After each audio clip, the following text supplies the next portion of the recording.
controller told us that these objects have been observed for over 2 weeks, coming down from over 80,000 feet, rapidly descending to 20,000 feet, hanging out for hours, and then going straight back up. For those who don't realize, above 80,000 feet is space. Is there a correlation between any of the characteristics of these UAPs, UFOs?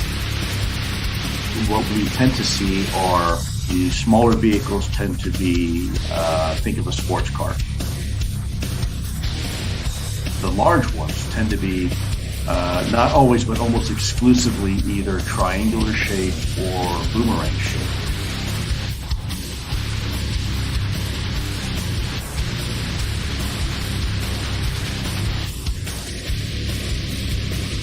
Werewolves?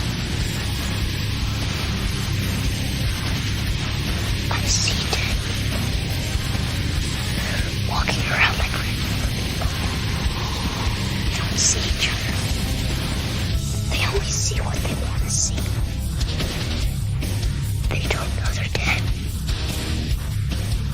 The UFO, UAP community was fairly surprised. Shocked might be a better word. If you believe we have crashed craft, stated earlier, do we have the bodies of the pilots who piloted this craft? Biologics came to some of these recoveries. Yeah. Were they, I guess, human or non-human biologics? Non-human.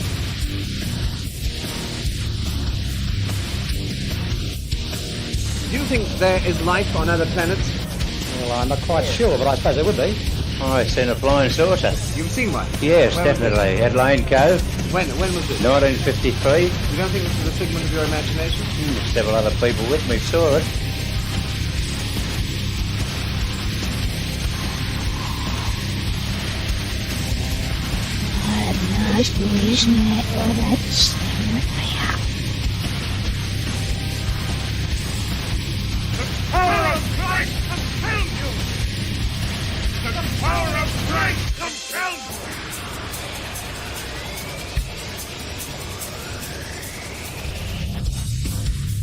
There is now a new UFO whistleblower with some major bombshell-level statements.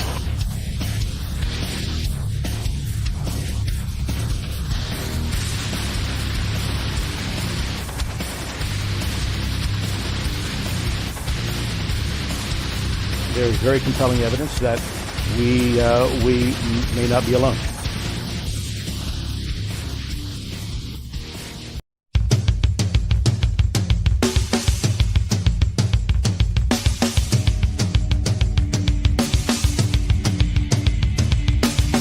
Welcome to the Michigan UFO Sightings and Paranormal Encounters podcast, where we explore the unexplained and mysterious phenomena that have occurred throughout the state of Michigan and beyond. From UFO sightings to ghostly encounters, we delve deep into the stories, the evidence, and the theories behind these strange events. We are your hosts. I'm Michelle. And I'm Wayne. We are an educator duo that after an encounter with a triangular UFO in 2018 in Michigan, we decided to investigate UFOs and the paranormal. In this podcast, we will be speaking with eyewitnesses, experts, and researchers to uncover the truth about some of the most intriguing cases of paranormal activity in and around Michigan. Our goal is not to convince anyone of the existence of these phenomena, but rather to provide a platform for discussion and exploration. So, buckle up and join us on this journey down the paranormal rabbit hole. On an escalator.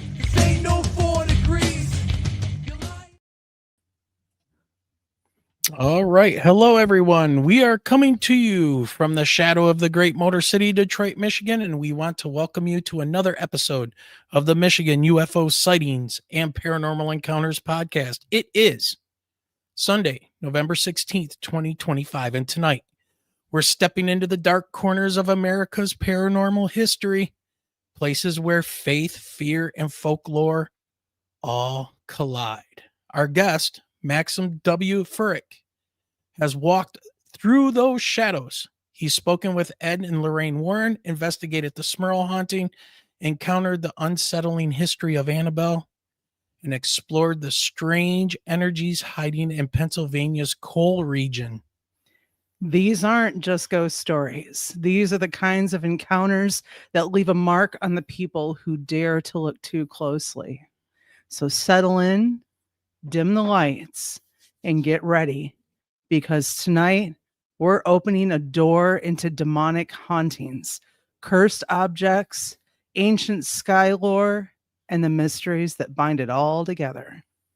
This is the Michigan UFO Sightings and Paranormal Encounters podcast, and tonight we welcome Maxim W. Furek into the darkness with us. Michelle, why don't you tell us a little bit about him and check out that bio? Well, Maxim W. Furek is an avid student of the paranormal. His eclectic background includes aspects of psychology, addictions, and rock journalism. He has a master's degree in communications from Bloomsburg University and a bachelor's degree in psychology from Aquinas College. Maxim has written numerous rock biographies and paranormal themes books such as Saucer Esoteric, The Altered States of Ufology, and The Coal Region Hoodoo, Paranormal Tales from Inside the Pit Sheppton. The Myth, Miracle, and Music was featured on Australia's Mysterious Universe, and Hangar One will publish his upcoming book, The Lost Tribes of Bigfoot. I think that's kind of old. This is an older bio, I think. But anyways, continue. Maxim has been interviewed on podcasts, including Exploring the Bizarre with the legendary Timothy Green Beckley, Art Bell's Midnight in the Desert with Heather Wade, and Paranormal 60 with Dave Schrader. He is a respected contributor to Fate Magazine, Normal Paranormal, and Paranormal Underground, showcasing his expertise and knowledge in the field. All right. And with all of that said, let's go ahead and bring him on. We have him for about an hour tonight. We have Maxim Furek. Maxim, thank you for joining us. Thank you. And Michelle, thank you for pronouncing it correctly as Furek. And Wade, it's Furek. So Furek. Listen, I love the intro, and I love to hear also about the non-human biologics. And I think that might have come from the congressional hearings from, I think it was July of 2023, when David Grush was there, and he talked that he knew where the bodies were and knew where the crafts were. So we're still waiting to find out where they were. And yeah, thanks for highlighting that. I do want to say this, though. I'm a snowbird. I spend summers in Pennsylvania and winters in Florida. I recently became a Floridian for tax purposes only, not for the politics. But anyway, I wrote letters to Anna Paulina Luna and Marco Rubio, actually 6 people in total who were involved in the committee to disclose what the government knows about UFOs. And the only one that wrote back was Marco Rubio. We had a correspondence for a short time, and I was saying, listen, David Grush claims that he knows where all these things are. Let's encourage him to tell us what he knows. If it's classified, talk to the right people, etc. And at that point, Marco Rubio became Secretary of State. So I lost my contact, and now I'm back at square one. But, with all of the congressional hearings that we've had, we really haven't learned much. It sounds like they're going to tell us things, but we never find out. And I believe there was, this year, there was another hearing that was sort of low key. It might have been in November, but I didn't hear a whole lot about it. There wasn't a whole lot of, press or hysteria about it, as there usually is. So it's almost like old hat. Well, what happened with that is it was September 9th. And the problem with it was they couldn't nail down a date where they could get this thing down to the last minute. So it didn't get out there a lot, but the testimony and the witness testimony is fascinating, to say the least. So it's out there, and I would highly recommend you to watch it, because it is quite telling with the people that they have on there. And so that was September of this year. Yes. The third congressional hearing. Okay. Yep. So you're going to definitely want to check that out. Yeah. So while we got you here and we have you for a limited amount of time, we want to get into the Smurl Haunting and how that connects to this movie that's coming out, Conjuring: The Last Rites. And Ed and Lorraine Warren and all of that. But I've got to ask you about your book on Bigfoot, the tribes of Bigfoot, and the glowing red eyes. Michelle and I have never heard this from anybody else except for a UFO experiencer we've had on here multiple times who has recovered actual metal from one of these UFOs. And he talked about that the creatures that he was seeing and dealing with were like baby Bigfoot. They were small and their eyes all glowed, and some of them were glowing red. I think he said most of them, and they were like sparklers, and they would have these orbs around them as well. And then they could just disappear and leave. He said they would line up like military guys in their backyard and then would just disappear. Really bizarre stuff. Mm-hmm. So what's the deal with the Bigfoot with the glowing red eyes, and can you like hit on that for a little bit before we jump into this Smurl haunting and your latest and here's the thing, we've never found the Bigfoot carcass, DNA, hair, any of that. I mean, we thought we've come close, but we haven't. So we don't have that carcass. So if it's not flesh and blood, what is it? And you have to take a look at some of the, I take a look at all the theories, whether it's Gigantopithecus, Australopithecus, Neanderthal, missing link, whatever, look at all of them and see what fits, what makes sense. But when you look at all of the people that have seen Bigfoot creatures, the common denominators with the majority of people are the smells, the horrible smells like rotten eggs, sulfur, fecal matter, whatever. That seems to be pretty much what happens with them. You have the sounds that they make, the wood knocks. The eyes tend to not reflect light, but emit light. And it's a red light. Again, this is witnesses, so they don't seem to walk, they seem to glide. And they have this rapid bilocation where you see them in front of you and then they're behind you. So none of this makes scientific sense. It's outside of the realm of science. So it's just like it's operating on another thing. So my personal belief is that Bigfoot, as well as flying saucers, or, which I still call the UAPs, saucers, I believe that they travel through dimensions. They're interdimensional beings and objects, and that's how they get from there to here. Again, that's a theory that was proposed way back in the 30s by Einstein and Rosen, and they call it the wormhole theory or the bridge theory. But it's a theory, but it's the best we have. And with Jacques Vallée, if I may, to think about flying saucers going from some planet that's trillions of miles away to come here. I mean, no matter what the technology is, no matter how sophisticated a civilization is, that takes a lot of time. And it's almost like an archaic mindset to think that that's how it is, the extraterrestrial, travel. So Jacques Vallée was one of many that talked about the interdimensional theory that just seems to make sense. I mean, you take that space-time continuum, you fold it, you punch a hole, and there you are from A to B. That makes sense. Now, actually doing that, is something else, but that's okay. I mean, when you take a look at some of the things we're doing with, say, in the project in Switzerland and France, where they have, I don't know, it's a 16-mile. The CERN. Yeah, underground thing where they're smashing atoms, getting down to the most common basic unit ever. I mean, this is the beginning of life. And so they're able to go and do that, break it down and take a look at that. So we're getting close to finding out, to answering questions that we have. And certainly with Bigfoot and flying saucers, something that I've been, fascinated with since I was a child. I mean, they're certainly interesting, but with the realm of demonology, which is the theme of the Smurl haunting, that seems to be the topic that really pushes my buttons and just gets me excited.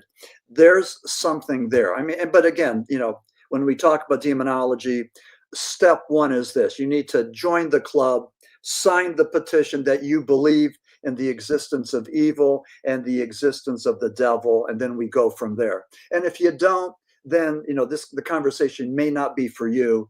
I'm not trying to convert anybody over to my side, to my beliefs or anything, but I believe in the authenticity of the realm of demonology. I think it's for real. I think it's dangerous. I think people get hurt.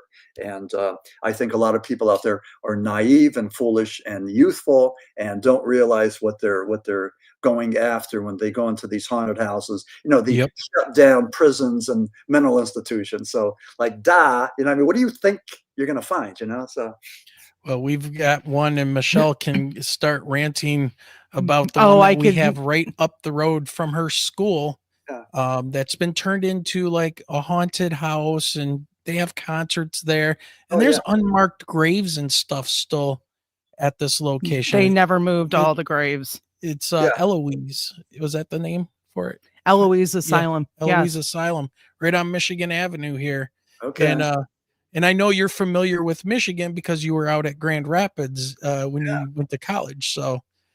So talking about the Smurl house, as you started to hint on that, what is that? And if somebody is not familiar with that, in what or how did you first become involved with this case?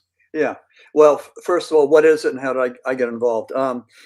Smurl Haunting was a haunted house, a demonic infestation, and your typical grunt, smells, sounds, knocks, rooms that are like 20 degrees when they're hooked up to a furnace. It should be 70 degrees. It's 20 or 30.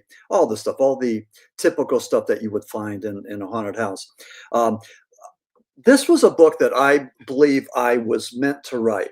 I was the right person for this. I was at the right place at the right time. And I believe, and I don't know if this sounds overstated or dramatic or what, but I felt that there were certain psychic energies that were channeled through me to write the book. And there were three things that happened, that were three solid, basic things that happened that I offer as proof, not synchronicity, as Jung would say, but maybe a bunch of meaningful coincidences. For example, I live in Luzerne County, Pennsylvania. I lived about 30 minutes away from West Pittston, where the Smurl Haunting happened. So during all the frenzy, I was up there taking notes, taking pictures, talking to the neighbors, not talking to the Smurls because they were under attack by the paparazzi, by public that didn't believe them, thought that they were doing all this stuff just to make money, and paparazzi, media that would call Janet Smurl hundreds and hundreds of times requesting an interview, hundreds of phone calls, harassing them. And then, of course, they had to put up with demonic infestation, all of the horrible things that were happening, to them. So I didn't talk to them. I didn't knock on their door. I saw Dawn, one of the daughters, at a bowling alley. I didn't approach her. I just felt that they had enough to deal with. They didn't need me to ask questions that they had already answered countless times on countless TV programs and the book and all this other stuff. So that was that. So I was there when that happened. Ed and Lorraine Warren hit the road in 1988 promoting a book called The Haunted. And The Haunted was written by Robert Curran. He was a reporter that I worked with at the Sunday Independent newspaper. And he wrote the book, but it was co-written by Ed and Lorraine and by Jack and Janet Smurl. Bob wrote the book. They got writing credits for it. And then later on, when that book was re-released, Ed and Lorraine got the top credit. Mainly because they were the big names and people knew of them. So I met them in 1988, and Jim Thorpe got permission. I hung out with them, took pictures, stayed in touch with them over the years until they died. And Lorraine was a lover of animals. She had a rooster called Einstein, and I would call up Ed to ask questions about demonology. And they were very gracious. They were very hospitable. They were my mentors. They, walked me through this. I mean, they took my calls. They were really, just, I liked them. I mean, a lot of people don't like the Warrens, but I did. But those were the two things. The third thing was the Annabelle the doll. And out of all of the artifacts that Ed and Lorraine had, the most infamous, most notorious was Annabelle. And so in 2003, the people from the New England Society for Psychic Research, and that was Ed and Lorraine's son-in-law, Tony Spira, and some other people, they decided to take Annabelle on the road. Now, keep in mind that Lorraine wanted Annabelle to stay there in Monroe, Connecticut, in the box, in the occult museum for her own safety, for everybody's safety. When I went to see Annabelle in Gettysburg, Pennsylvania in July of this year, she was in a wooden box, about 5 foot tall. It was infused with holy water and holy oil. It had the Lord's Prayer affixed to the back. It had crucifixes for the Father, Son, and Holy Ghost. It was supposed to have Father Bob there to keep us safe, but when I was there on July the 11th, Father Bob was no place to be seen. They said he was out of country, but that's when I met Dan Rivera. And in my book, there's a chapter called The Death of Dan Rivera. There I am next to Annabelle and Dan Rivera. I met him on July the 11th. We agreed to do a interview. Well, you're a brave man. You wouldn't catch me there. Well, we agreed to do an interview on Monday the 14th, and Dan passed away on the night before. Now, they're telling me that I was one of the last paranormal research to talk to Dan Rivera before he died. Coincidence? Maybe. He died, and they said he died of natural causes because he had a cardiac condition. However, in my book, I interview people like the psychic Vincent sisters from the Pittsburgh area, and they believe that Dan Rivera was worn down by the energies, the demonic energies of Annabelle, and that's why he died. Again, we don't know. Call it coincidence, call it a group of meaningful coincidences. But when they took Annabelle on the road in 2025, she went to San Antonio, Texas, went to New Orleans, went to West Virginia. In New Orleans, 3 things happened. Now, call them what you will. I mean, if it was a coincidence, there were 3 of them. The largest plantation in Louisiana burned down when she was there. There was the jailbreak. Those, I think, 11 guys, some of them wanted for murder, escaped from the New Orleans jail. And then Marie Laveau, the voodoo queen, her house burned down. 3 things. Annabelle was there. That some of us started to get concerned about this, but when the New England Society for Psychic Research started to criticize me for 1, celebrating the death of Dan Rivera, and 2, making money from Dan Rivera's death, let me just enter this into the record, please. When I was there in Gettysburg on Friday, July the 11th, Annabelle was there for 3 days, the 11th, 12th, and 13th. The Gettysburg paper listed 1,260 people that were there over the 3 days, each paying $40 a head. That included me and my wife.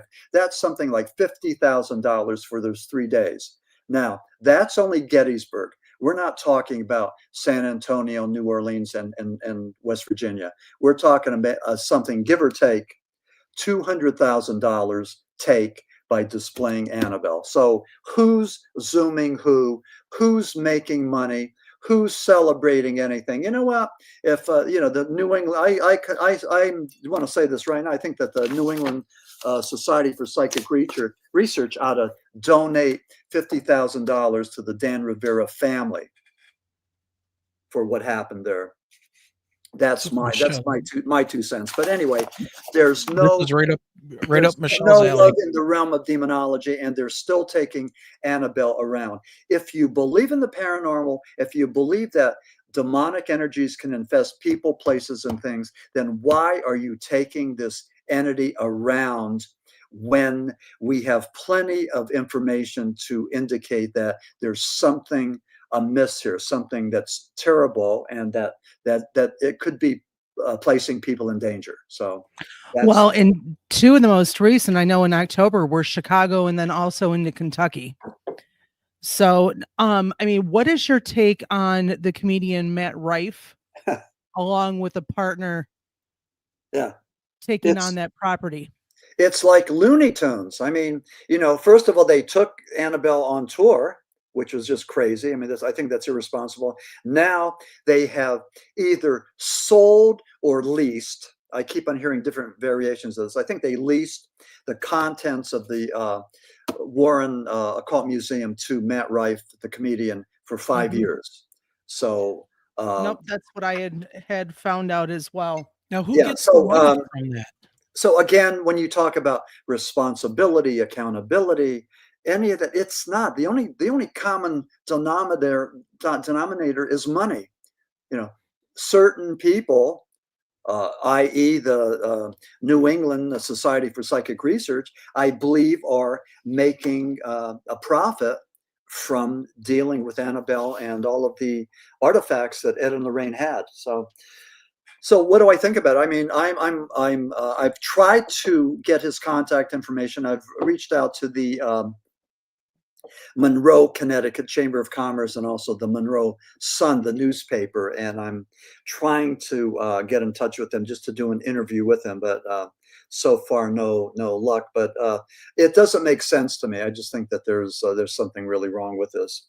And see, I always say the same thing, and Michelle does as well, about what they're doing here in Michigan at the Eloise Asylum. I mean, haunted house, concerts. Don't commercialize it. It's what is it? Escape rooms and things like that. And there are unmarked graves there that have been there for probably close to 150 years or so. And they have people, just going all through it. And it wasn't at first going to be like condos or something, Michelle? Originally they were going to tear down all of the buildings and build homes there. That fell through. Now the latest talks are turning one of the buildings into a hotel with restaurants on the property as well. Okay. It reminds me a bit of the Hinsdale House, the Dandy House in Western Pennsylvania. And in my book, The Smurl Haunting, Father Treebolt was the hero of my book. Father Treebolt was a priest from New York who went to Wilkes-Barre, Pennsylvania, and he did 4 exorcisms before he was able to go and cleanse the Smurl House. And there's Father Treebolt there, and but he tried to do the same thing at the Hinsdale House in Western New York, and he wasn't able to do that. He told the people there to just leave. Don't tell anybody where you're going. Just take your belongings and leave. He said this place is a roadway to hell, and he believed that it was just there. It was demonic, and he stayed away from it. He couldn't cleanse it. Today, there's a person owns that, and you can pay money to go there to the Hinsdale House, the old Dandy House, and do your ghost hunting there for a fee. So again, I like you said, I would not step foot in that. The Hinsdale House had all of the traditional things that you would find in a haunted house, including knives that were being thrown at them, and just the noises, and just like in Amityville, things talking to the children. In the Smurl Haunting, what I did was I compared the Smurl Haunting with other legendary or infamous haunted houses, including Amityville and the Damned Wells House, and also the Hinsdale House. What I came away with, Wayne and Michelle, was that the Smurl Haunting was a lot more intense. It was more violent than any of the others. And I say that because Jack Smurl claimed that he was raped by a female demon, a succubus, And Janet Smurl claimed that she had been molested by some unknown spirit, some demon. I believe that the reason this happened, I believe that it was personal. I believe it was because the Smurls were devout Christians and specifically Catholics. And I think because of that, they wore a target on their back. And again, I've been asked countless times, well, if that's true, why was it the Smurl family that the devil went against, or the demon went after, rather than anybody else in West Pittston? And it's a great question. I have no answers. I mean, I don't know how the mind of a demon works. I mean, I don't know why they picked Ed and Lorraine, but I believe it was because of their religion.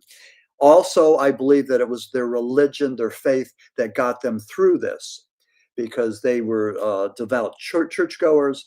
They invited the local priest to come and spend the night there. They had another priest do a blessing. Every Catholic diocese has a priest who is skilled in the art of exorcism, and so they brought in the local exorcist to do what he needed to do. It wasn't effective. With the Smurls, Janet Smurl saw Ed and Lorraine on TV, so she encouraged them to come down there to the Smurl Haunting, to the Smurl house in West Pittston, and to go and help them. And the Ed and Lorraine Warren, being Roman Catholics, they had something in common with the Smurls, so they were there. They spent 4 days there. And Ed and Lorraine brought a nurse who was a psychic, and also a photographer, because they were good at the promotion. And they get attacked for that. They get castigated for that. But they get castigated for the fact that they would get $5,000 a seminar for a college seminar, and they did over 700 of these seminars. So they were making money back in the day when that was good money. Nonetheless, just because you're making money doesn't mean you're, that you're a con artist, or you're dishonest in any way. Ed and Lorraine weren't able to go and cleanse the house, so they brought in a guy named Bishop McKenna, Robert McKenna. He was what's known as a rogue priest when Pope John the 23rd initiated Vatican II. Vatican II was the Catholics Church's means of modernizing, or kumbaya moment of embracing Jews and Muslims and women and poor people and Marxists and communists. We wanted to reach out and be friends with everybody. Vatican II would allow priests to say the Mass in languages other than Latin. Many people thought that Pope John the 23rd was the devil himself. They refused to go along with this modernization, and they were called rogue priests. Bishop McKenna was one of them. He was a rogue priest from Monroe, Connecticut, a good friend of Ed and Lorraine's. He came to the Smurl Haunting. He tried to do a cleansing 3 times. He failed. He wasn't able to do that. In the Father McKenna was the one that I think I have it. I hope I have it in the thing. In the beginning of my book, yes. He said, why has a demon chosen to infest the lives of the Smurls, who are religious, hardworking, and sincere people? And that was Reverend Bishop McKenna, OP. He didn't get the job done, so everybody was getting pretty frantic about this. So the James Timlin, the bishop in Scranton, Pennsylvania, sent out like an APB, all points bulletin, to bring in the cavalry. We need help. So Father Alphonse Treebolt, was sent down there. And the first exorcism he did, he thought that it was just subsidence. Northeastern Pennsylvania is built on coal mines, and every now and then you have a rumble, you'll have a mine subsidence or a sinkhole. And he thought it was that. But he came back 3 more times and finally was able to cleanse the house. He believed that there was something demonic there. And again, how do we know? Well, we know because they had the bangings and the noises and the temperatures and just weird stuff. With the Smurls, a brand new television that exploded, a chandelier that fell down, paint. They would paint over things and it wouldn't take. The Dawn Smurl, who saw the German Shepherd Simon levitate and be thrown against the wall. And that was interesting because some people thought that either A, it was demonic energies doing that, or B, it was Dawn Schmerl herself manifesting psychokinetic energies. And we know all about that through Stephen King, you know, Carrie and Firestarter and The Stand and all that. You know, young people, typically female adolescents, who have this uncontrolled angst and rage that they can't control. And it could be that Dawn Schmerl was experiencing that, and the effect was that she picked up Simon, and luckily the dog wasn't hurt, but just flung Simon across the room. So again, what happened with Simon? Well, again, demonic energies, psychokinetic energies, maybe a hallucination on Dawn's part. We're not sure, but those are the top three theories, and it probably could be any one of those. You know, at the end, Lorraine Warren said that she felt that there were 4 entities there that were harassing the Schmerls. There was a demon, and the demon was manipulating other people, like an old man, an old woman, etc. There were, I think, 3 other people. So that's what Lorraine, that was her assessment of what happened with the Smurl Haunting. But it was Father Alphonse Treebolt who cleansed the house. And then since then, there have been other people who have moved in and out, renters, and you know, there hasn't been anything to report. Now, you had mentioned earlier something about the throwing of knives. Was that happening as well? Not at the Schmerl house. That was happening at the Hinsdale house. And with the dandy people. You know, all of these haunted houses have their own uniqueness. Like when you take a look at Amityville, you know, you had all the flies at the window, or you had I think it was a talking pig, that the little girl was talking to the pig. So all of them have their own uniqueness. The Smurl Haunting was unique just because of the level of violence. The Amityville was unique because it was so infamous. It was a modern day Cain and Abel. I mean, here's a 23-year-old kid who took a rifle and shot his mother twice, shot his father twice, and then killed his 2 sisters and his 2 brothers. A young man who came from a wealthy family, who walked around with thousands of dollars in his pocket, who drove a brand new car, who messed around with methamphetamine and heroin, was prescribed Thorazine. And here's the most important thing, and I talk about this in the Smurl Haunting because it fits in with the whole narrative.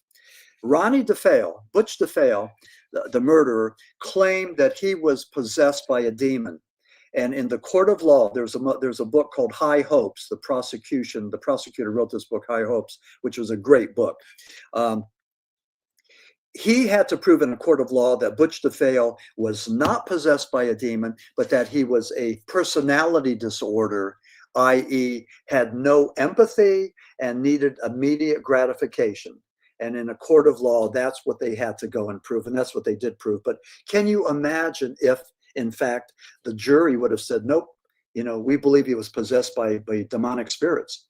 And but it didn't happen that way. But in the Smurl Haunting, and I know I'm ranting about the book, but I'll tell you what, I am so proud of that book. I'm pleased with the research and the writing and what's in there. I'm excited to pick it up. So I know Michelle and I are going to read that one for sure. I was going to say, in all the movies of the Conjuring series, The Last Rites is the only one that I have not seen yet. Yeah. Well, I'll tell you what, if you want to go to be entertained, go see The Last Rites. It's totally fictitious. The only thing they got right was the frenzy on West Chase Street. That's where the Smurl house was, and it was frenetic. I mean, you had the paparazzi camped out there. You had the kids that were hot rodding up and down, throwing beer bottles at the house. I mean, it was a real nasty scene. I was there, yes, but I was in the background. I was just observing, taking pictures. I wasn't throwing any beer bottles at the Smurl house. Sure. Or any of that. But the Father Amorth, who was the Vatican's chief exorcist, and there's a wonderful motion picture called the Pope's Exorcist, starring Russell Crowe, that I would recommend your listeners to go see. But Father Amorth claimed that 98% of the people that he deals with who claim that they're possessed by demons, it's actually mental illness. And Butch DeFeo would fit into that. This is people that have schizophrenia, Tourette syndrome, bipolar, whatever, any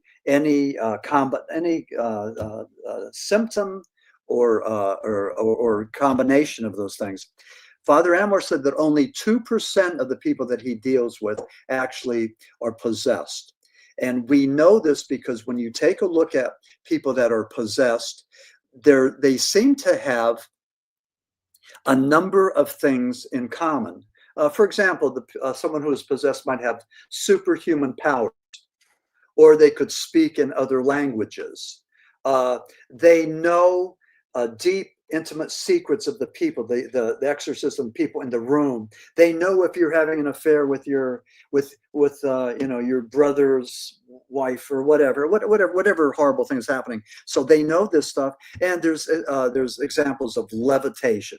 So we find this in a lot of these cases of demonic possession.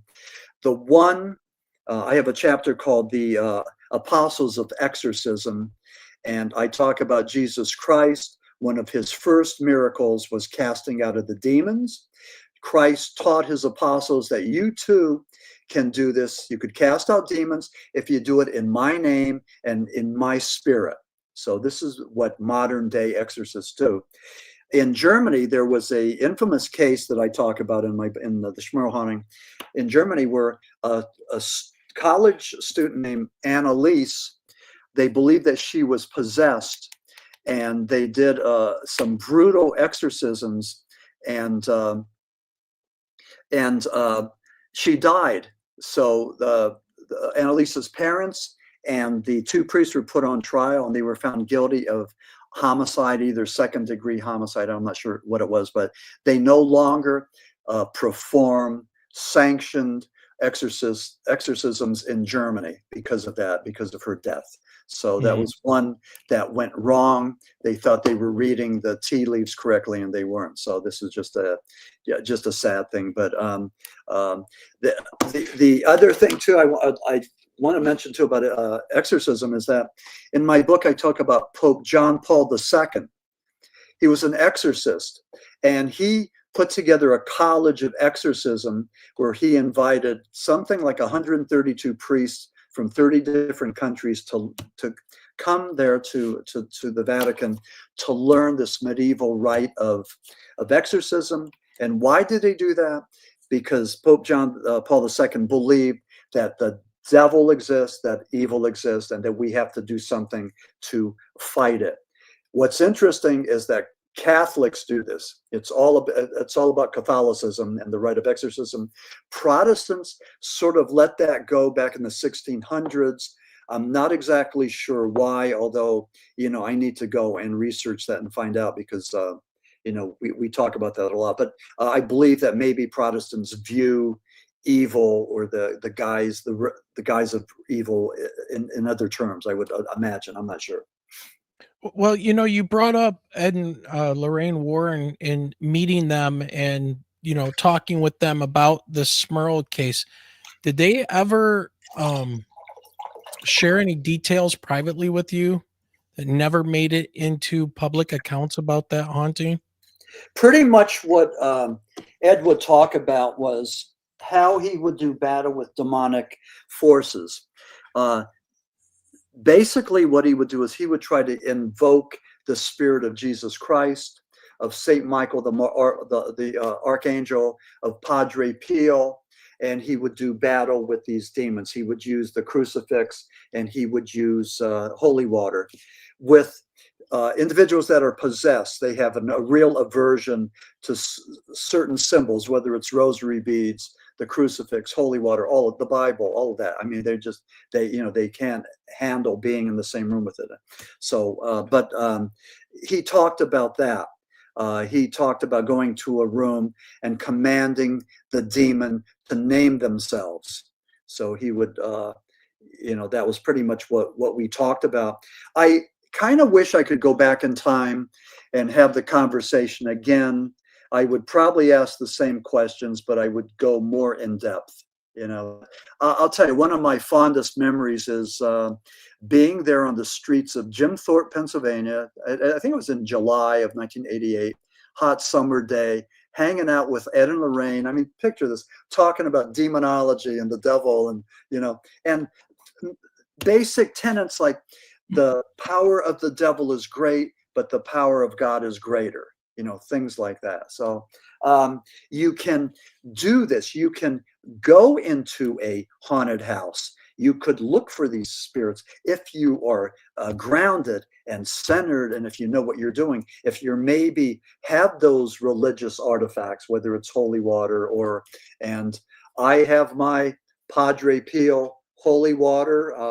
Make of that what you will, but I could tell you stories about what that has done for me. And for your listeners, who have any interest in that, if you've never heard about Padre Pio is pretty awesome. He's a saint. He had a thing called stigmata. He bled the wounds of Christ, and he suffered the wounds of Christ his entire life. What was interesting is that the Vatican thought he was a con man. They couldn't believe that thousands of people were coming to Padre Pio's church in Italy to see him and have his confession and all that. They couldn't believe that. They thought that he was able to convince thousands of people of his fantasies. But what they did was they took gauze. He was bleeding. They wrapped the gauze around his wrists. And they waited, it was like 6 or 7 days, and then they unwrapped that. They wanted to see signs of healing. They wanted to prove that Padre Pio was just as human as you or I. And when they took off the gauze, he was still bleeding. There was no scabs or anything else. Padre Pio had the stigmata. He also had a thing called bilocation. It was documented that he was at 2 places at the same time. And again, an example would be he would be at the opera with the priest and the brothers. They would see him. They'd be talking with him. And then hundreds of miles away, he was someplace else with other people who saw him, talked to him, documented that. 2 places at the same time, by location. Call it what you will, but I call it a miracle. I call it something that is certainly paranormal and supernatural. It's outside the realm of science. So. I think nowadays they would call that like quantum entanglement, and to me, that's what these coincidences of getting wrapped up in this stuff and wanting to find out what's going on is that you have one thing happen over here that's entangled with whatever is over here, and it might be you, and then this action or this thing that happens, and now you're pulled in. Mm-hmm. It's very, very interesting. How science is getting woo. Well, it is woo. Yeah, and God bless woo. I mean, I love I love to be. Yes. I'd rather talk that and talk about theories and hypotheses and try to make sense of it. But it was Jung that talked about synchronicity back in the 1920s, and he talked about meaningful coincidences. But that quantum entanglement may be the same thing. Scientists say that no, we look for confirmation bias. We put these things together just to make sense of what we believe. But I think that people typically look at the world, at the universe, and maybe in 2 dramatic ways. Like one, there's control and there's chaos. There's order and chaos. So God controls the universe through order. So that's why all these things happen. Or everything's chaotic. It's it just happens. There's no rhyme or reason for it, so we have that. But I think there's another one, and I think that maybe we tap into that with our abilities, our psychic abilities. Maybe we help make these coincidences happen. So I think that we're part of this thing. We're not just riding along with it. But again, we don't know. I'm just glad that Jung brought that up. And, it's something to go and take a look at and try to make sense of. But the scientists are always pushing back with their own theories, and that's fine. But it's not finite. There's more and more, that we're trying to learn. Even God, it's pretty amazing stuff. I mean, I love dabbling in the paranormal because it speaks to me, and if anything, I would hope that I could make a contribution to the genre by being able to articulate what the paranormal is, and maybe do that. Maybe just bring it a little bit closer to scientific validation, or maybe make it more valid for the public at large. But I think we need just people to anyway. That's what I do.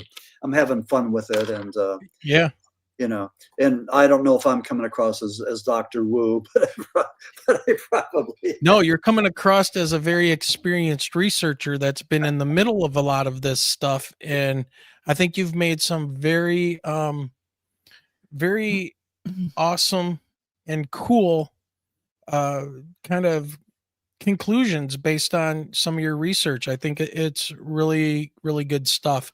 Talking about that Smurl haunting still, and we dig into this a little bit further, what do you think is the most misunderstood part of this Smurl haunting? What do people always get wrong? What are the movie seems like it's getting everything wrong except for a few things. But what are your thoughts about that? No, the movie, just take this to the bank. Conjuring Last Rites got the frenzy correct. I mean, there was a lot of things happening on the chase. Everything else was wrong. Judy Warren never stepped foot into the Smurl house, but the Conjuring Last Rites is about Judy Warren and being targeted by the demon. Judy Warren being there when Simon the dog was levitated, all of that. I mean, that wasn't true. They did have some shots of Jack being raped, very dreamy like, unless you knew the story, you may not have connected what that was. But the rest of it was just a horror story. I mean, I like the Conjuring franchise. I like Patrick Wilson. I like Vera Farmiga. I just love them and enjoy them. And what's interesting, at the end, they're dancing, and they're going back and they're dancing. They're in love, and it's the same trope as the Avengers when Captain America, I guess, goes back in time with his wife, and there they are through the kitchen window. You could see him dancing there, and it was the same thing that they did with Ed and Lorraine Warren. So it was nice. It was loving and everything, but wasn't terrifying, and it wasn't true. But what I think people get wrong are the connection to them and Ed and Lorraine. A lot of people do not like Ed and Lorraine Warren because some people feel that they exaggerated a lot of the things. Some people were critical of them because they were making money. They were the ambassadors and the pioneers. They were the ones who taught us about demonology before anybody else. Ed and Lorraine Warren were to demonology what Civil League was to witchcraft. When they repealed the law in Great Britain that you could either be killed or imprisoned for practicing witchcraft, when they repealed that, Civil League wrote a book about witchcraft, opened up the doors. Millions, I mean, hundreds of thousands, millions of women in particular started to dabble in paganism and the Wicca craft because they could. And, so that was sort of interesting. Pagans that I know do not like the Warrens because the Warrens look at the world through a Christian viewpoint of black and white, of good and evil. Pagans, as I understand, believe that there's malevolent forces, there's dark forces that we coexist with. They may be within us, but what we do is we coexist with those forces. It's not good versus evil. We're not at war with them, but we coexist with them. And it seems to make sense. They look at the shades of gray. Ed and Lorraine, again, I'm not bashing Catholics or Christians, and let's make that thing clear right now. But Christians and people like Ed and Lorraine typically view the world in those very stark terms of good or evil, and they don't look at anything else. And that's one of the criticisms that they get. So it's hard to look at Jack and Janet Smurl without looking at their association, their relationship with Ed and Lorraine Warren. And so because of that, their story becomes tainted. I believe they were telling the truth. I believe that something horrible happened there. I don't think any Christian father and husband would drag his family through the muck just to make a couple of bucks or just to get that notoriety. I mean, I know plenty of people that are just, even in the Bigfoot world, that claim that they've seen things and experienced things, and I shake my head because part of me just doesn't believe it. I don't call them on that, but there's a whole lot of hoaxers out there, and there's a lot of people looking for their 15 minutes of fame, and they don't want to do the hard work, their due diligence to get that fame, and so they'll go and they'll make something up.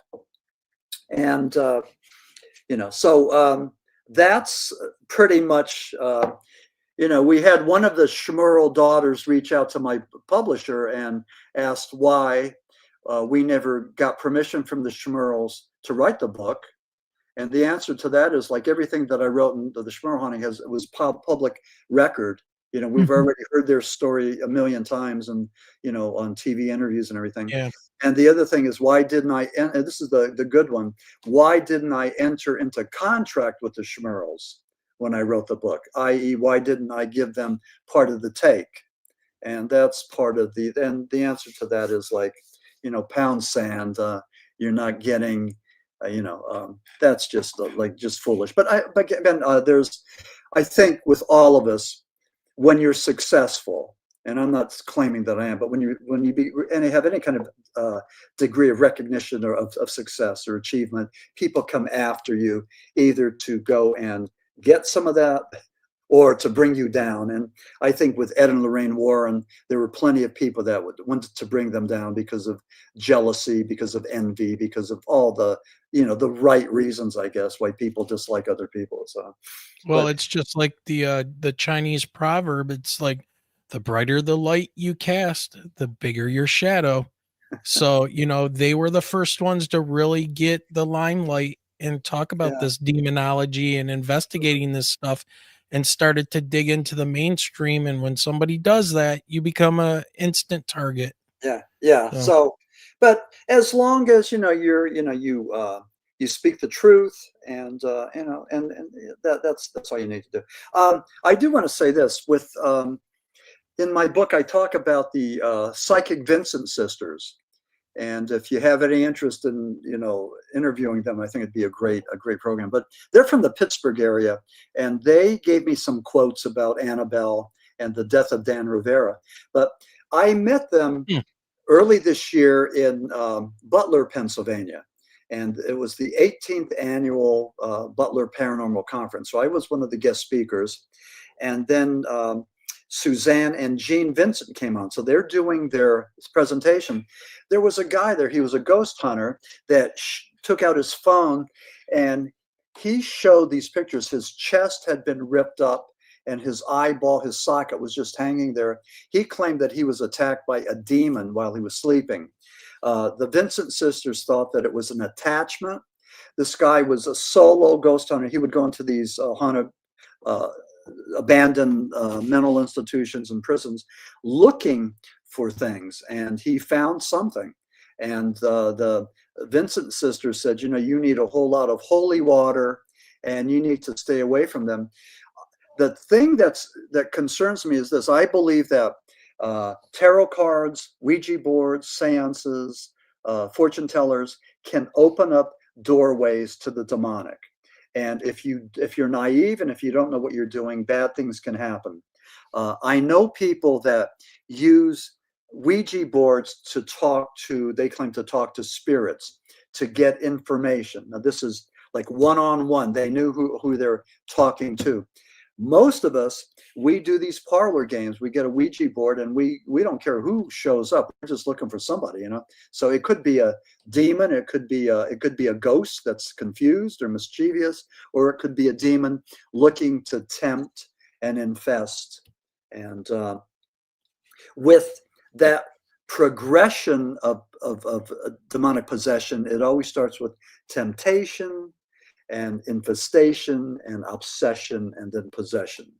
So well, you know how you were just talking about how the young girls have may have some of this psychic ability to do some of these things. Right. Do you think that that ability to contact the other side might be within everybody, except when they use these tools and these the cards and the reaching out, it's more of like it focuses their energy for them to open up those gateways and open themselves then to possible possession and, you know, attachments and things like that. Yeah. What have you found?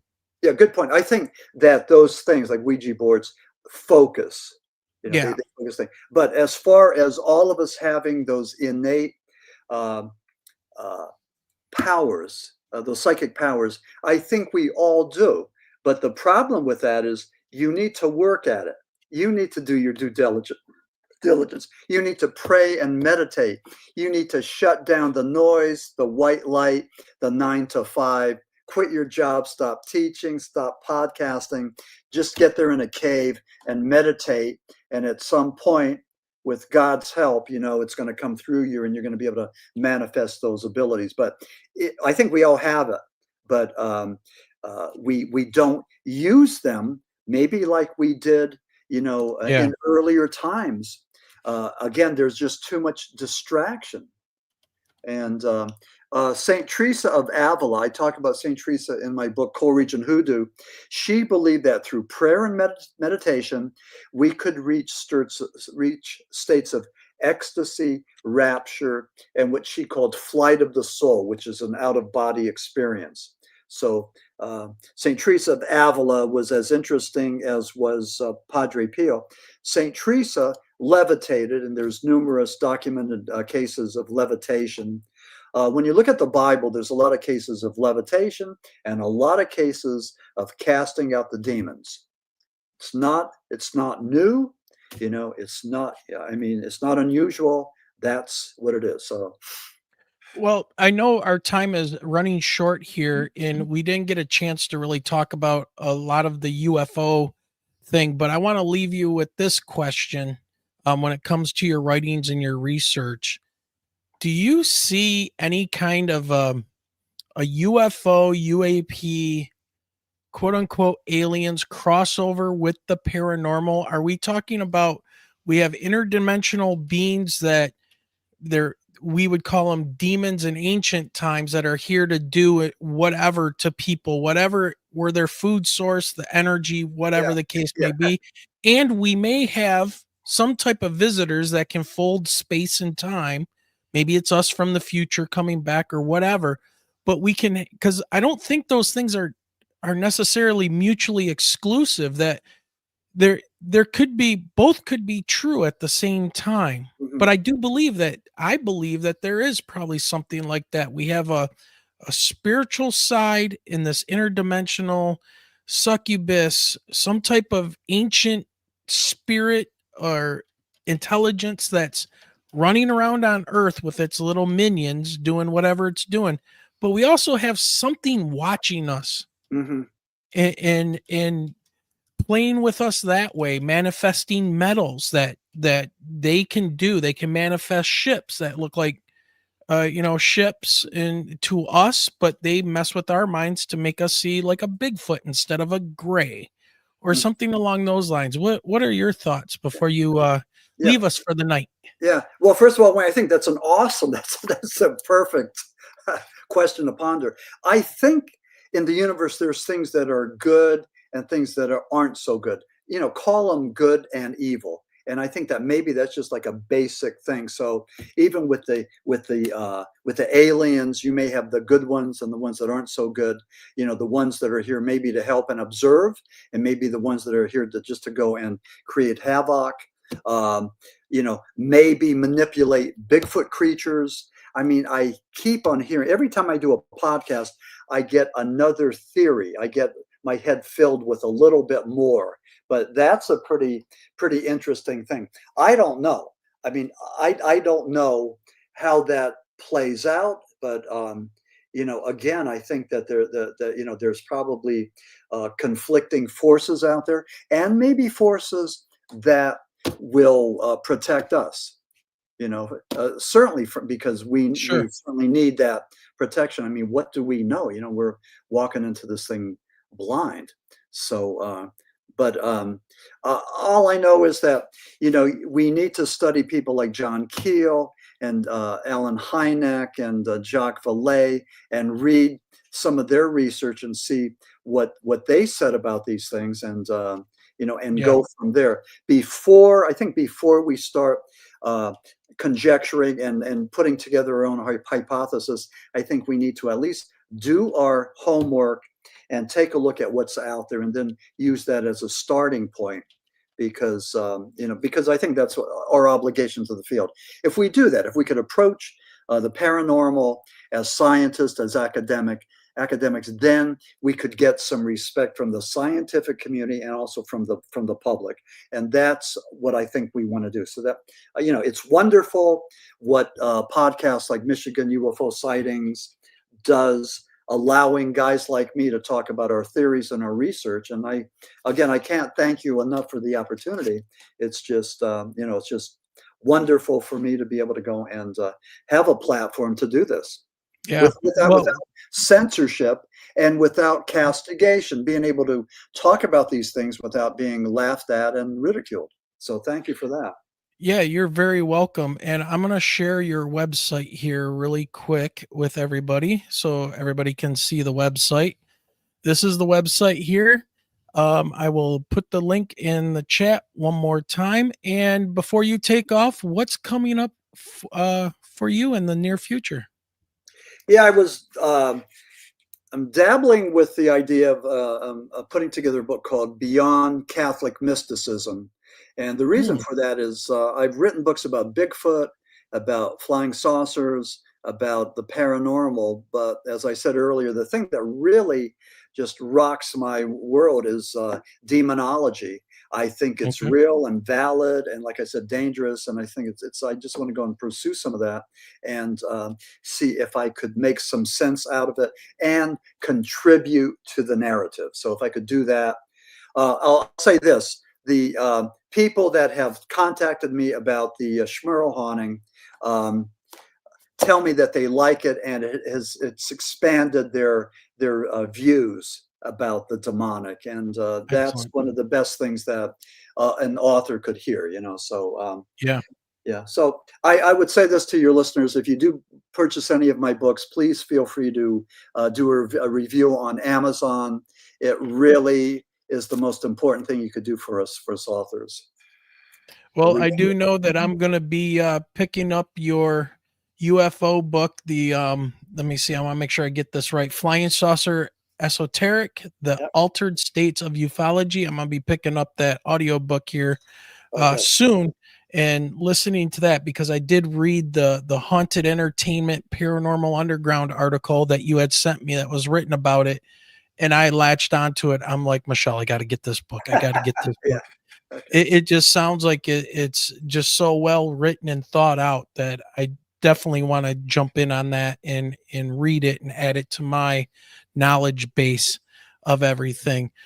So I guess with that, we're going to have you back on to focus more on the UFO book, and we'll set something up with you soon. And maybe like right after the first of the year, we'll get you back on to discuss UFOs and some crossover into this and see what you think. So it'd be awesome to have you back.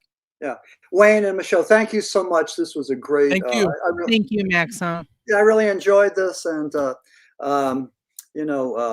teach those children well, We try. I know I have some listening right now. Okay. Yeah, yep. All right. Okay. Take care. Take care. Thank you so much. Have a good evening. You're welcome. All right. Let's see. Where's Michelle? I was going to say, where am I at? There I am. Yeah. All right, everybody. Well, we hope you enjoyed that show. He had about an hour or so to hang out with us tonight. And yeah, great show tonight. awesome guest. Very happy that we were able to be contacted by somebody at his book publisher that said he was interested in talking about his latest book, that Smurl Haunting. So, guys, definitely check that out and do leave a review. And don't forget after the show today to leave a comment down below. We're definitely going to get them back on here probably after the first of the year, maybe when we start season 6. I think that'll Talk probably about be the about connections of the UFOs to Yes. the paranormal. Yes. Well, and it, as I'm listening to him, number one, our viewpoints on like the tour and the money behind the all of it. exploitation of these objects, right? Well, and I'm not going to give names, but a friend of mine from high school was messaging me as well. Once Eloise came up in discussion, and we were briefly discussing the golf course behind Eloise Asylum and whether or not that would have been like the backyard to the asylum itself. Yes. And the fact that there are still like holes back there, and that there are graves even within that golf course that wouldn't have been moved, and that was part of the property. So might be interesting to do some digging of the lines, like the old blueprints of that site, and just see how much acreage they actually had. Yeah. So, well, wasn't it fascinating though about the Devils on the Run tour and what happened with Rivera? I don't believe that it was a coincidence. I don't. Well, and I know that he had, the photo taken with Rivera and talked to him. I would have liked to have talked to Maxim more about, just the interaction with Rivera if he saw it for himself, like any sort of decline in his health, any slowing of speech, anything like that. Right. Was there any kind of symptoms that would lead to some type of a medical situation? But it's so hard to be able to pick up on something like that unless you're trained to look for something like that. So, and these kids playing around with Ouija boards and what was it? The one that almost looked like a 4-corner that they would draw on buildings or whatever and use like a pencil or they would make their own Ouija board with a pencil. Yeah. Yep. So not knowing what they're diving into. Yeah, and for me, it's like these children do not understand the power that they have within them. To once they have that focus, like we were just talking about with the Ouija board, what's the thing called, the triangle, the plaquette or something like that slides around when they put their fingers on it. Yeah, the one right. With but any focus. Right? You could have any focus, and if your intent is strong enough, and you don't, it's like a cell phone. You have a cell phone with the world at your fingertips, but you don't have the maturity to handle it. Just like playing with this. Well, and I consider planchette. Thank you, Brian. Even the what was it? A previous story, Wayne, that I had told you about a student. Yeah. Talking about a dark, shadowy entity. Oh man. Following this child at school around different, corners he would go. And this kid genuinely looked terrified. Of course. And of course he knew what kind of show that Wayne and I did. And so this kid came to me, talking about how he didn't feel safe. So the first time that he ever came to me about this story, I gave him a sheet of paper. And I said, get some color pencils. I said, draw the figure for me. I said, tell me what you're seeing. What he drew out was a demon. What he scribbled out. The next time he came to me with the story and said, this figure is still following me. I don't feel safe. I'm like, draw the figure for me. Again, it was in the same realm, the same type of picture. So yeah, my thought, my questions are now, because, Ouija boards are still out there. Hasbro still has them. They can buy them on Amazon or whatever. Yep. You know, is he tempting fate? Yeah. With, other dimensions, other worlds. Right. Yeah. I mean, what has he the brought thing. in? This goes back to our ancient times, right? I think some of these people, these ancient pagans or whatever, back in the day, the Egyptians, all of these massive monolithic things, they had knowledge of something that can span all of this stuff, and they probably knew not to mess around with this area. The ayahuasca trips and all this stuff, people are seeing the same entities. Stop opening yourself to those things. That's the only thing I mean, look at how many times we've had Nathaniel Gillis on here talking about this. And those are people that aren't even, as far as he knows, weren't opening themselves up to some of this stuff. And yet they were ending up with sigils underneath their skin, nails coming out of their mouth, pendants and amulets that were buried under their skin. I mean, well, I'll put it right out there. My biological mother. Yeah. Her and her husband, when they lived in Colorado Springs, when they had in the basement, because she told stories about it, that they would do, I don't know what sort of rituals, I don't know what sort of pentagram her late husband had drawn, but whatever entity that they brought into the house, it was like a trickster. And so it would move objects. Yep. So, or hide car keys or this, just little things.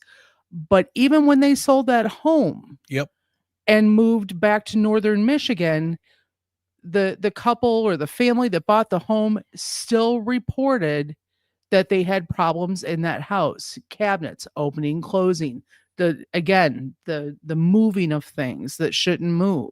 Yep. So, well, and just real quick to switch gears for a moment. This is the article that Maxim had sent me and his publicist sent me about his UFO book. It was called From Ancient Scripts to Modern Secrets, Flying Saucer Esoteric Explores UFO Phenomenon. This was Haunted Entertainment is up there at the top there, but it was written by Cheryl Knight Wilson. This is Maxim's book right here, Flying Saucer Esoteric, The Altered States of Ufology. And this was in Paranormal Underground of July 2024. Everybody go out there and read this. Just Google it. You can find the article and read it. If this doesn't make you want to get this book right here on top of the Smurl Haunting and learn about the truth about that Conjuring movie franchise and the things that were in that film, The Last Rites. I'd like to read the book before I see the movie. And like I said, I've seen all of the other Conjurings, the Nuns, and I think I got through the first Annabelle. I don't think that I watched the second one, because once they start doing like a Annabelle 2, it's like, oh, you're stretching the story out. Of course. You can tell the whole story in one movie. But back to what I was saying, it's like, I remember once hearing how her husband had put a protection spell around me. Oh yeah. It's like, buddy, I don't need any help. Yeah. Stay out of my realm. Yeah. So you don't need that in your life, man. Well, they say that you cut toxic people out of your life for a reason, and that would be a really good reason for me. Yep, absolutely. Well, I think we should get ready to sign off here. Thanks everybody for joining us tonight, and just a quick shout out to T-Bone for the gifted subs tonight. Thank you very much, sir. To give a shout out to my friend Lori for her donation to the show as well. Yeah, we didn't get a chance to do a shout out last time, but I found a little envelope in my mailbox at work. Yep. And special thank you to all of the students that are here. I see a couple of them. Willow, of course, is here. And thanks for joining us. I know who my kids are that are listening. They'll say something tomorrow. of course. Creepy stuff. All right. So, Michelle, if they want to email us, what should they do? They need to email us at mi.ufo.podcast@gmail.com. And we will take any questions, any information you want to send us, or even guest request and contact information. We will definitely look at that. And a shout out for our friend Nathan. The Quantum Fest is happening this coming Thursday in Nashville. So if you're down in Nashville, Tennessee, Quantum Festival is happening this Thursday. Yep, absolutely. Also, if you want to support the podcast, you guys know what to do. All the links are in the show description. You can always do a super thanks after the show ends. Become a Patreon member if you would like. Do whatever you want. If you like the show and you want to help us out, every little bit counts. Expenses get more and more to do the show. So. And don't forget to come hang out with us next Sunday at 8:00. We are having, Wayne. Oh, yeah. We have the one, the only Stephen Bassett returning next Sunday at 8:00. We're talking, once again, Anna Paulina Luna, Donald Trump Jr., having Lou Elizondo, and who was the other one? Shoot, now I'm drawing a blank. It'll come to me after I end the show. But anyways, he had prominent UFO people on his show, and we're going to talk about that. Tulsi Gabbard, once again. Something weird. So Stephen Bassett put out an email asking to come back on a lot of these shows like ours and talk about that there's something that is going to happen before the end of 2025. He's got something is brewing. So if he's reaching out to come back on, yes, like, yep, got to find out what it is. Yeah, definitely got to bring him back on. Talk tea with Bassett. Absolutely. Governmental tea. So, and also don't forget, within the next 24 hours or so, you can always find our audio podcast, and you can look us up on Apple Podcasts, Spotify, iHeartRadio, Amazon Music, among others. Get over there, follow the audio version of the show. That helps us. And don't forget to leave us reviews. Like Maxim was saying, buying a book and stuff from him, leave a review and let people know what you think. Also, if you guys didn't notice, I will put it here once again, but we have a new website. It's a free website. It's on netlify.app, and you just look up Michigan UFO podcast.netlify.app. You can watch the show through that. It is streaming there right now as well. And all right, everyone, I think that's going to be it for tonight. Monday comes very early, and we love you guys. Thank you for joining us tonight. Michelle, any last words? Nope. Have a great night, everyone. Yes, have a great night. And you guys know what to do. Keep those eyes to that. What? Oh, definitely the sky. Are you sure it's and definitely the sky? In under the the bed, watch your closet, look out for succubus, incubus, whatever, non-human intelligences, whatever this is. Oh, wait a minute. We're not forgetting this time. We have a poll going in chat. Almost. Do you think haunted objects should be taken on tours?